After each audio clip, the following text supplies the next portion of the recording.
भारत के पश्चिमी तट पर एक छोटा सा शहर था, मीरांग। मानचित्र पर इसका नाम छोटे फॉन्ट में लिखा हुआ मिलता था, पर कहानियों में इसका जिक्र बिल्कुल नहीं होता था। मीरांग एक अजीब शहर था। लोग बोलते थे कि यहाँ आवाजें डूब जाती हैं। बचपन से ही लोगों को यह लाइन सुनने की आदत थी, पर इस बात का मतलब कोई नहीं समझता था। इस शहर की सबसे बड़ी दिक्कत यह थी कि यहाँ लोग अपने इमोशंस बहुत कम एक्सप्रेस करते थे। खुशी हो, गुस्सा हो या दुख, सब कुछ एक अजीब सैनिटी शांति में घुल जाता था। जैसे ही आवाज उठती थी, पर बीच में ही कहीं हवा में डूब जाती थी। इस शहर में रहता था 22 साल का लड़का रेयांश। एक नॉर्मल सा लड़का, पर दिल बहुत बड़ा।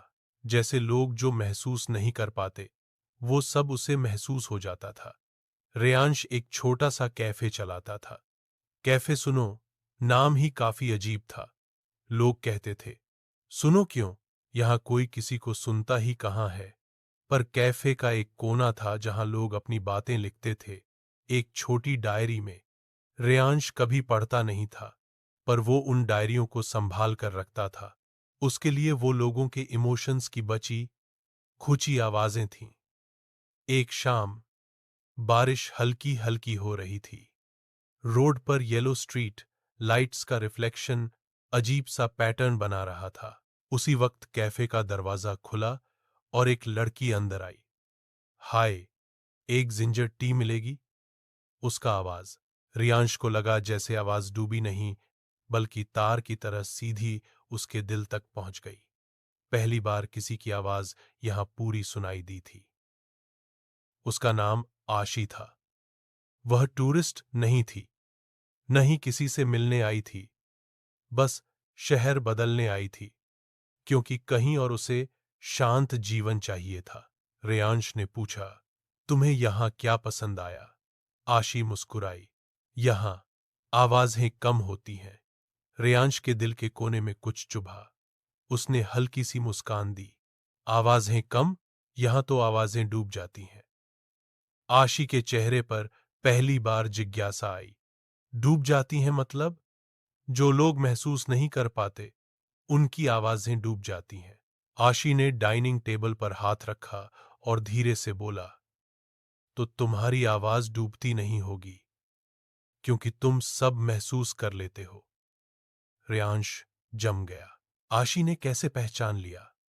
अगले कुछ हफ्तों में आशी कैफे की नियमित ग्राहक बन गई।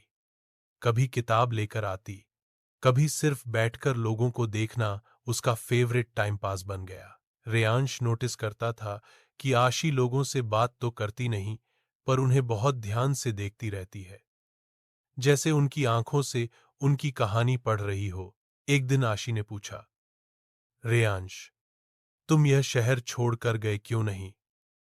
रेयांश ने चुप रहकर चाय का घूंट लिया और बोला, कभी किसी को सुना नहीं, तो छोड़कर जाने का कारण भी नहीं मिला। आशी धीरे से मुस्कुराई, जैसे उसने कुछ समझ लिया।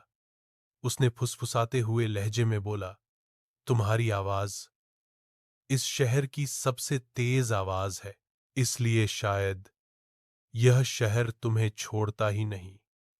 रेयांश ने पहली बार उसकी आंखों में झंडा जैसे एक सच देखा। आशी कुछ जानती थी, और यह शहर सामान्य नहीं था। मीरांग का एक पुराना झील था, जिसका नाम लोग मिडसोल लेक रखते थे। कहते थे कि इस झील में जो आवाज गिरती है, वो वापस नहीं आती। एक रात आशी ने फोन की फ्लैशलाइट पकड़ी और बोला, चलो झील चलते हैं। रेयांश हैरान, रात के 11 बजे? क्यों? आशी ने सीधी आंखों में देखा, तुमने हमेशा सुना है, अब चलो सुनते हैं कि आवाज डूबती कैसे है। झील पर हवा इतनी शांत थी कि खुद की धड़कन भी तेज लग रही थी। आशी ने एक पत्थर उठाया और बोला, इस पत्थर को अगर मैं जोर से पानी में फेंकूं, तो आवाज बहुत तेज होगी, है ना? रेयांश ने सिर हिलाया। आशी ने पत्थर दूर तक फेंका। सिर्फ छ जैसी हल्की सी आवाज आई, और फिर गायब। रेयांश का दिल थोड़ा तेज धड़का। तुम्हें कैसे पता था यह होगा? आशी ने झील के पानी को देखा और धीरे से बोला, क्योंकि मेरी अपनी आवाज भी डूब चुकी है। रेयांश हैरान था।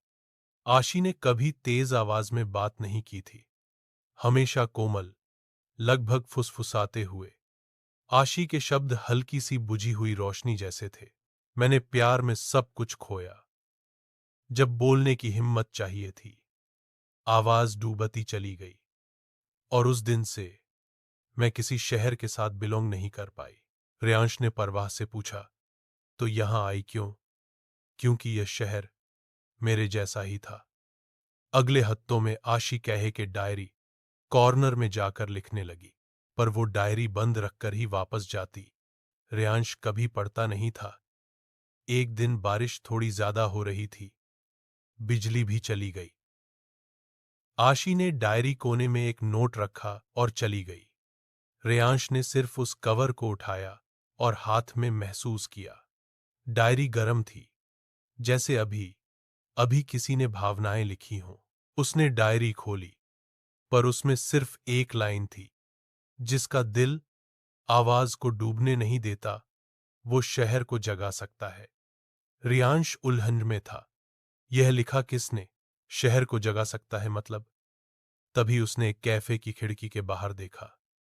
सारी स्ट्रीट लाइट्स हल्की सी ब्लिंक कर रही थीं। लोग खड़े थे, जैसे किसी ने उन्हें रोक दिया हो। शहर भर में एक ही अफवाह थी, कल रात झील में कोई आवाज डूबी नहीं। और लोग डरे हुए थे, क्योंकि पहली बार कुछ अलग हुआ था।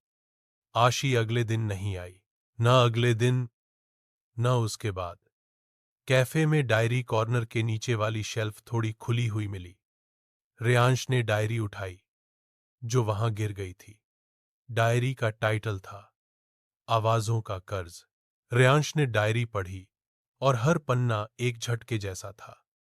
आशी अपने पूर्व मंगेतर के साथ थी, जो नियंत्रण करने वाले स्वभाव का था। उसने आशी की व्यक्तित्व को कुचल दिया।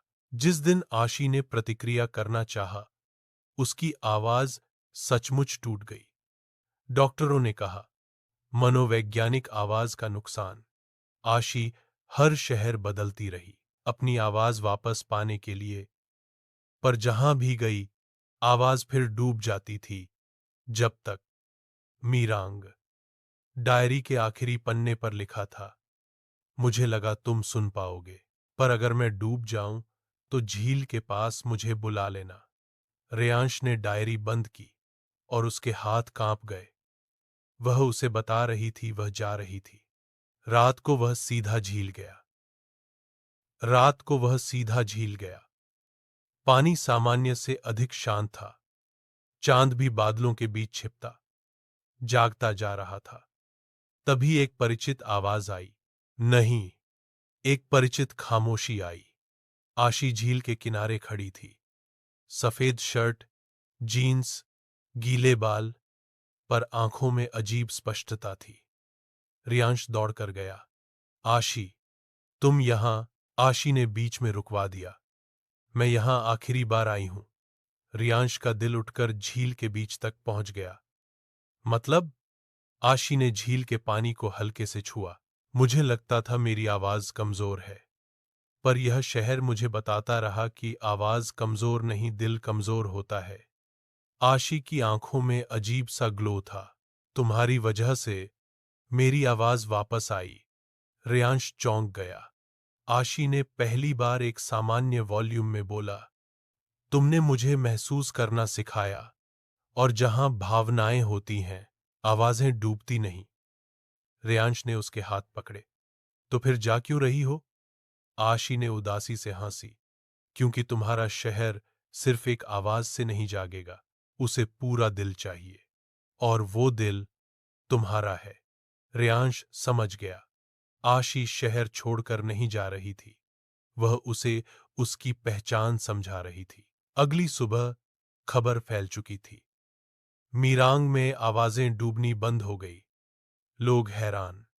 बच्चे पार्क में हंसी कर रहे थे। आवाज साफ सुनाई दे रही थी। बुजुर्ग जोड़ों ने सालों में पहली बार ऊंची आवाज में बातचीत की।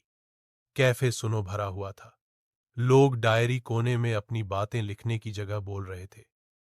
रेयांश को समझ आया, शहर तब डूबा था जब भावनाएं दबाई गई थीं। आशी ने उस शहर को दर्पण दिखाया। आशी उसे एक चिट्ठी देकर गई थी। मीरांग तुम्हारी आवाज से जीता है। तुम सुनते हो, इसलिए यह शहर बोल पाता है। रेयांश ने चिट्ठी संभाल कर रखी। उसने कैफे का एक नया कोना बनाया। आशी की दीवार अनकहे से कहे गए। यहां लोग आकर अपनी पहली बोल्ड बात लिखते और फिर जोर से बोलते। शहर धड़कता हुआ लगने लगा। रेयांश कैफे बंद कर रहा था। शहर अब जीवन से भरपूर था। तभी कैफे का दरवाजा खुला। एक आवाज आई, साफ, आत्मविश्वास से भरी, भावनात्मक। एक अदरक की चाय मिलेगी? रेयांश झटके से मुड़ा। आशी। इस बार उसकी आवाज झील से भी गहरी और शहर की पहली खुशी जैसी थी। रेयांश सीधा जाकर उसके पास रुक गया। आशी ने उसके हाथ पकड़े। शहर उठ गया। अब मैं भी वापस उठ गई। रेयांश के शब्द गले में अटक गए। तुम वापस क्यों आई? आशी धीरे से मुस्कुराई। क्योंकि आवाज वापस मिल जाए तो उसकी पहली जगह वो होती है जहां से शुरुआत हुई थी। रेयांश ने डायरी के कोने की तरफ देखा। कैफे सुनो कब से कैफे बोल बन गया है। आशी हंसी। और अब समय है कैफे सुनो और बोल का। रेयांश ने उसकी आंखों में वह चमक देखी जो पहली बार झील की रात देखी थी। डूबती आवाजों का शहर अब दोनों की आवाज से जी रहा था। शहर जागा, आशी जगाई और रेयांश पहली बार खुद जागा।